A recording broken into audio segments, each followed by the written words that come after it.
Okay, so let's look at an attack now from the bottom.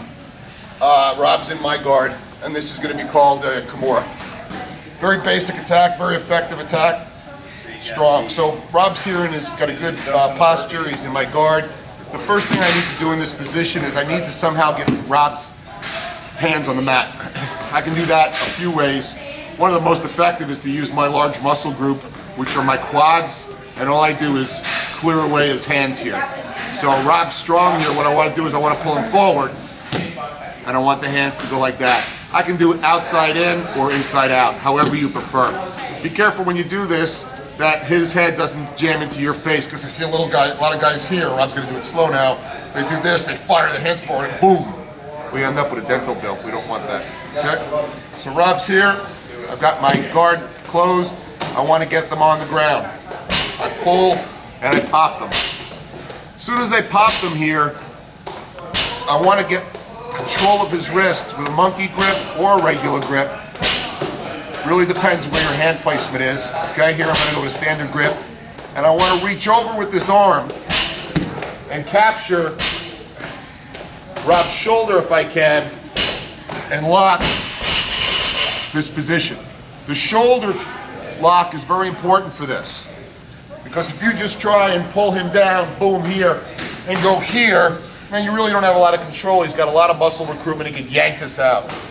So when you sit up and he's in good mount, good posture, I break him down right away. Boom, here, look, work those abs, sit right up. Okay, this makes it also harder for him to pull away.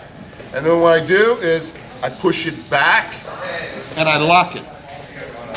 Okay, so I've got a good lock position here. So now, again, like the Americana, I want his hand close to his wrist, close to his waist. Now what I want to do in order to get the most effective leverage on him, I want to walk my hips out. Because if I just try and pull it from here, and Rob's pretty strong, I'm not going to be able to do it as effectively. So look what I do. I start to hip escape out. I transition this foot over, and I start to walk out my hips. What's just happened is Rob's whole body, I've created more space for Rob's body to fall in here, yet I still have his shoulder elevated. And now when I go for the Kimura, and all I'm doing is moving this straight across his back and then up. Okay? When I go for the Kimura, he's laying way down here. It's hard for him to defend. I've got it locked. I'm moving this here, and now turning. Okay? One more time through. Here, we're playing, boom. It's there right away.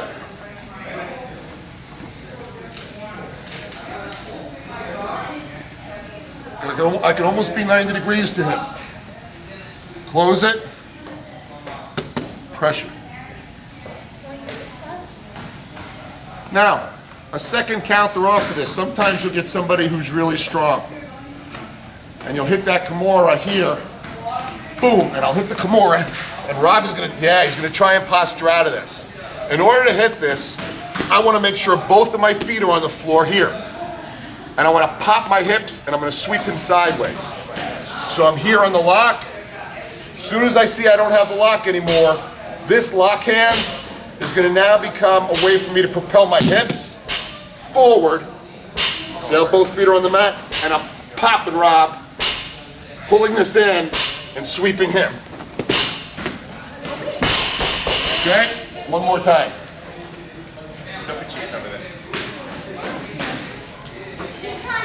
I go for my attack, right? Too strong. As soon as I feel that, this goes on the mat, both feet on the mat, my hips pop up to float his weight, and turn over as my arm pulls through. And I end up in a good position here most of the time in a mount. So you've got your Kimura attack, you've got your Kimura sweep. If his posture starts to float up, feel it, read it, pop your hips through.